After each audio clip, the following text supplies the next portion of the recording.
Ça fuit dans le Pacifique. Franceinfo.fr du 16 mai 2019 nous fait part de la crainte du patron de l'ONU quant à des fuites radioactives d'un dôme sur un atoll du Pacifique.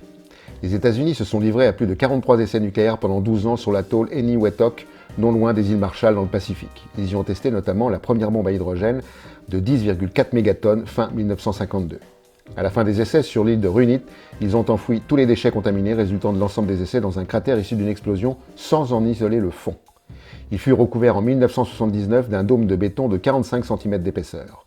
Aujourd'hui, non seulement on craint un lessivage des matières radioactives, mais le dôme présente des fissures et il est menacé par la montée des eaux consécutive au réchauffement climatique. Il semble que l'inconséquence soit une donnée permanente de l'histoire.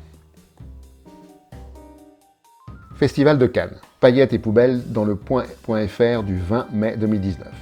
Des kilos de nourriture jetée. Yachts qui font fonctionner leur moteur jour et nuit pour leur électricité. Plus de 1700 mouvements d'avions en 2018, soit 54 par jour. Des berlines escortées par des motards transportant les stars sur quelques mètres. Le tapis rouge changé 3 fois par jour. En 2015, dernier chiffre connu, le festival a produit plus de 1900 tonnes de déchets. Vive le cinéma!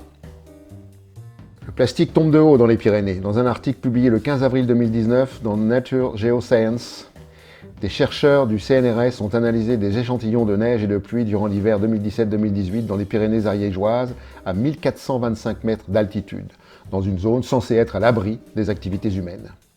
Le résultat est sidérant. Les pluies et les neiges contiennent un nombre signifiant de microplastiques invisibles à l'œil nu et d'une taille de moins de 5 mm. Les chercheurs ont décompté un dépôt de plus de 365 particules de microplastiques par mètre carré et par jour.